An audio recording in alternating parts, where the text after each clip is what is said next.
Es el primer vídeo del tema 1. En el tema 1 vamos a hablar de tectónica de placas y en este primer vídeo abordamos dos partes bien diferenciadas. Por un lado, la deriva continental, la propuesta de Wegener, las propuestas anteriores, y por otro lado, el estudio del interior de la Tierra y su estructura y composición. Bien, la deriva continental. La deriva continental no es la primera teoría geológica que existe. Existe una geología clásica que defiende que el planeta ha permanecido igual desde su creación. A partir del siglo XIX se empieza a pensar que, claro, para mantener las montañas a la misma altura tienen que subir y bajar, es decir, tiene que haber hay un movimiento vertical de los materiales. Y es a partir del siglo XX cuando empiezan a haber teorías también sobre movimientos horizontales, movimientos sobre la superficie del planeta. No obstante, hasta bien entrado el siglo X, bueno, a principios del siglo XX, se mantiene el fijismo. El fijismo es un conjunto de teorías que consideran que los continentes han estado en la misma posición desde la creación del planeta.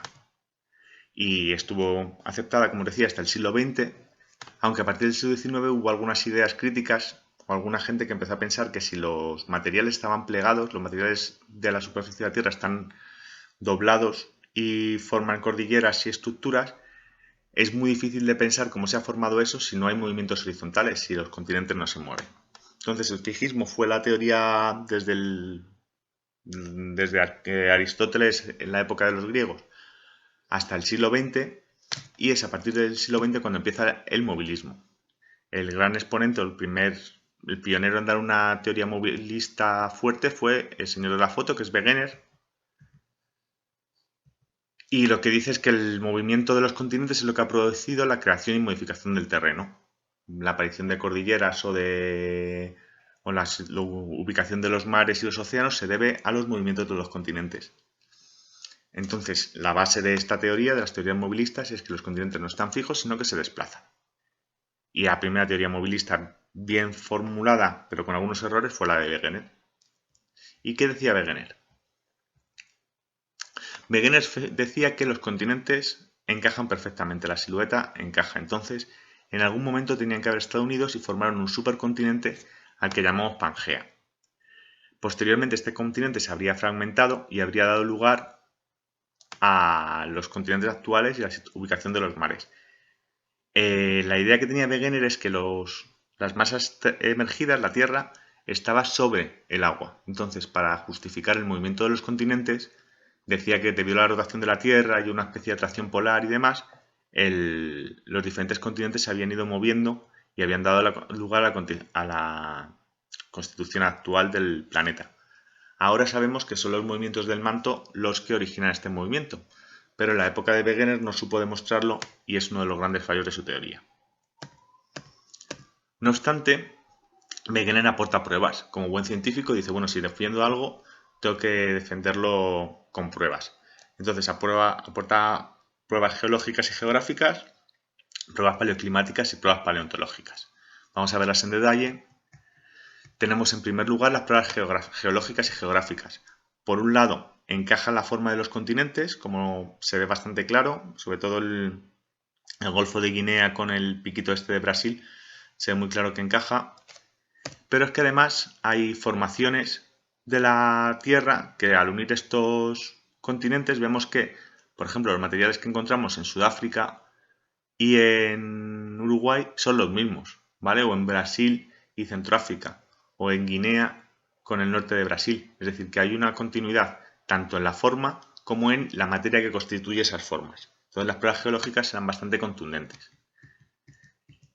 Más pruebas son las paleontológicas. Paleontología es la ciencia que estudia los fósiles y hay fósiles de animales del mismo animal en los 5 continentes. Tienes en Sudamérica, África, India, Antártida y Australia fósiles de un mismo animal que no era nadador. Es decir, que es imposible que llegara a nado o en un tipo de tronco o algo así a desplazarse por los 5 continentes que he nombrado.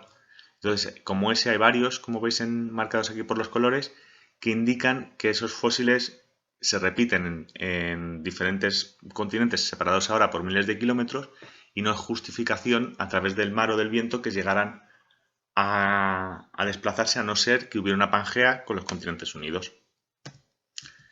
Y por último, las pruebas paleoclimáticas, resulta que Pangea en un momento dado estuvo bajo una estructura glaciar, bajo el hielo, y los los glaciares dejan unas estructuras de erosión que se llaman morrenas, que son muy características, y si unimos los continentes como proponía Wegener, el círculo de las morrenas coincide perfectamente con la posición que debió de tomar en su momento el glaciar cuando afectó a Pangea. Es decir, teníamos tres tipos de pruebas bastante claras. La forma de los planetas, o sea, la forma de los continentes, disculpad, la presencia de fósiles de organismos terrestres o que no se pueden desplazar a través del mar tanta distancia como se está actualmente, y restos de eventos climáticos que han afectado a varios continentes. Muy buenas pruebas, pero como os decía hace un momento, esta teoría no tuvo el éxito esperado porque no fue capaz de explicar el origen de ese movimiento de los continentes. Respecto a la Tierra, vamos a ver qué técnicas se usan para su estudio. ¿Cómo podemos estudiar el interior de la Tierra? La cosa más normal sería cavar a ver hasta dónde llego. Esos serían los sondeos y las minas. Los sondeos se hacen específicamente para comprobar para aprender, ¿vale? Son de investigación, mientras que las minas las creamos para conseguir materiales que nos pueden servir.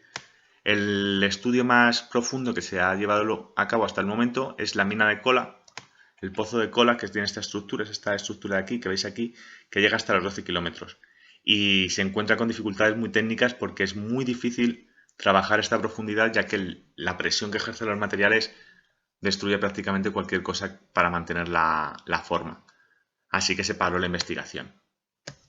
Luego tenemos los estudios de las rocas. La mayor parte de las rocas que están en la superficie se han formado en el interior de la Tierra y nos permite ver o imaginar o extrapolar cómo son las condiciones en el interior de la Tierra mediante el estudio de esas rocas.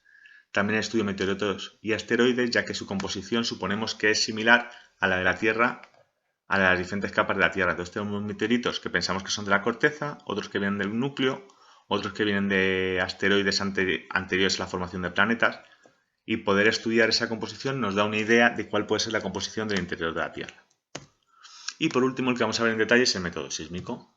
El método sísmico se basa en el estudio de los terremotos. Como sabéis, los terremotos se deben a vibraciones producidas por liberaciones bruscas de energía desde el interior de la Tierra.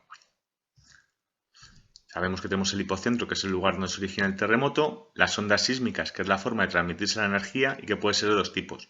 Las ondas PO primarias, que son las primeras en llegar a los sismógrafos, y las ondas S, que llegan un poco más tarde y además, si atraviesan un líquido, desaparecen. Solo pueden viajar por medios sólidos. Las ondas son esféricas, ¿vale? Se transmiten a través de todo el planeta. Y el epicentro es el lugar donde llega la primera onda a la superficie del planeta. Y suele ser el sitio donde más daños causa el terremoto. Un sismógrafo es el instrumento que mide la vibración de la Tierra causada por los terremotos y deja esta forma que veis aquí tan característica de cómo van llegando las ondas, cómo va llegando la energía. Bien, esto es de repaso del año pasado. ¿Y para qué nos sirve esto? Vale, estudiamos se produce un terremoto. Entonces ese terremoto libera una energía que llega a los sismógrafos de todo el planeta. Cada sismógrafo, en función de la cercanía, va a recibirlo con más intensidad o menos intensidad. ¿Vale? De hecho, hay unas zonas que se llaman zonas de sombra. Por la estructura del interior de la Tierra, si se produce un terremoto en el Polo Norte, hay zonas a unos grados determinados al este y al oeste del origen del terremoto en donde no se recibe ninguna señal. Comparando la información que tenemos de distintos sismógrafos del planeta, más o menos cercanos, podemos hacer una hipótesis de cómo es la estructura interna de la Tierra. ¿Vale? O sea que usar cómo se transmiten las ondas dentro de la Tierra nos permite conocer, por ejemplo, aquí se ve muy bien que hay una capa aquí que altera la circulación de las ondas P y hace que desaparezcan las S. Pues esto es el núcleo externo, como veremos a continuación. ¿Qué pasa? Que el estudio de los datos de los sismógrafos permite descubrir discontinuidades, que son cambios bruscos en la propagación de las ondas. La velocidad de las ondas depende de los materiales que atraviesa y el estado físico de los materiales. Así que las discontinuidades nos indican cuándo cambia la composición o el estado físico en el interior de la Tierra. Aquí tenemos cómo llegan las ondas P, ¿vale? Como sabemos, se transmiten todos los materiales, no desaparecen nunca. mientras que las ondas S desaparecen a los 2.900 kilómetros de profundidad. El estudio de estas variaciones permite diferenciar capas, ¿vale? Una corteza donde sube y luego ya se empieza a bajar, entonces esta es una discontinuidad. Luego un manto donde hay un ascenso de la velocidad un poco irregular, luego una caída en picado en el núcleo externo porque supone que es líquido, y luego un pequeño aumento en el núcleo interno al ser sólido de nuevo, supuestamente el interior de la Tierra. Lo que os comentaba en el gráfico se ve muy bien también en este dibujo cómo las discontinuidades coinciden con las diferentes capas. Corteza está limitada por la discontinuidad de Mohorovičić, la discontinuidad de Repeti separa el manto superior del manto inferior. Se ve bien en la gráfica, pero no tenemos muy clara la explicación de por qué existe esta discontinuidad y no llegamos a excavar a los 670 kilómetros para saber lo que pasa. Luego la discontinuidad de Gutenberg, que nos separa el manto del núcleo externo, y la de Lehmann, que separa el núcleo externo del interno.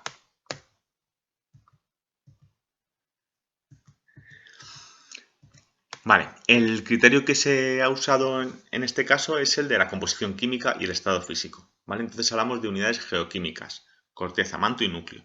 Son las tres capas de la Tierra. La corteza diferenciamos de la corteza continental y oceánica. Luego tenemos el manto, que es la capa más importante, que está en la parte media, y el núcleo, la parte más interna. De la corteza, ¿qué sabemos? Pues la continental sabemos que tiene entre 30 y 70 kilómetros de profundidad, que la composición química es muy heterogénea y hay mucho tipo de rocas: granitos, rocas sedimentarias, sedimentos sin condensar, mientras que la corteza oceánica es mucho más fina, ¿vale? Se aprecia que esta ocupa todo el dibujo y esto se queda a la mitad, y el componente básico es el basalto, aunque también hay gabro. ¿Vale? Como os decía, la corteza continental abarca también la parte de la costa. Alrededor de los continentes hay unos kilómetros de corteza continental, y luego cuando se profundiza la masa de agua, se hace más gruesa, se profundiza, queda la corteza oceánica.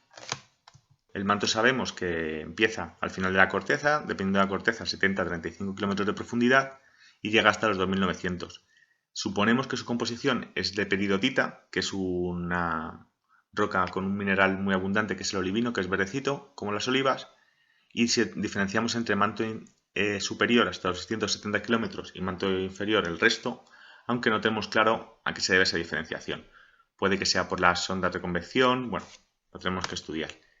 Y luego, en la parte interna tenemos el núcleo. El núcleo está compuesto mayoritariamente de hierro y níquel, con azufre y carbono, y se distingue entre un núcleo externo, que es mayoritariamente líquido o muy fluido, y suponemos que aquí se mueve el material y da lugar al campo magnético de la Tierra, y el interior, el núcleo interno, como la presión es muy grande, ten en cuenta que son más de 5.000 kilómetros de rocas encima, vuelve a ser sólido, aunque no lo tenemos claro tampoco, porque como os decía, no hemos pasado de los 11 kilómetros de profundidad como para llegar a los 5.000. Vale, además del criterio geoquímico que os he explicado hasta ahora, existe otro modelo, que es el modelo de las unidades dinámicas, es decir, cómo se comportan de forma mecánica cuando le aplicas una fuerza a los diferentes materiales.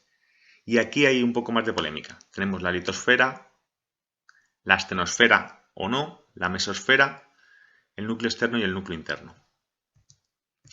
La litosfera es la capa más rígida y externa, y coincide con la corteza y la parte superior del manto. ¿Vale? Es más gruesa que lo que suponíamos con la corteza, pero no muchísimo más. En vez de son 20, 100, 200, 400. Se supone que la litosfera es lo que forma las placas litosféricas que veremos en el siguiente vídeo. Es decir, que es las estructuras que luego se van a mover y van a provocar la formación de relieves y cordilleras y demás. Luego tenemos la astenosfera, que era una capa que tenía un comportamiento plástico, se suponía, y era en la que fluían las placas litosféricas. A día de hoy habrá profesores que no la cuenten porque están debatiendo los científicos si eliminarla, ¿vale? Porque probablemente sea una parte de la mesosfera, pero que al tener menos presión es más fluida. Bueno, que tiene un comportamiento distinto, pero no se puede demostrar que sea una capa distinta a la mesosfera. La mesosfera incluye el resto del manto y sabemos que su material tiene corrientes de convección, y la endosfera coincide con el núcleo externo e interno, con la parte externa más líquida y la parte interna sólida. Vale, aquí tenéis la comparación. La litosfera es corteza y un poco de manto superior. La astenosfera es el resto del manto superior, aunque no sabemos si la podemos considerar una capa o no. El manto inferior es la mesosfera y la endosfera son el núcleo externo y el núcleo interno. Y hasta aquí el vídeo. Como siempre, plantearemos las preguntas en clase. Un saludo.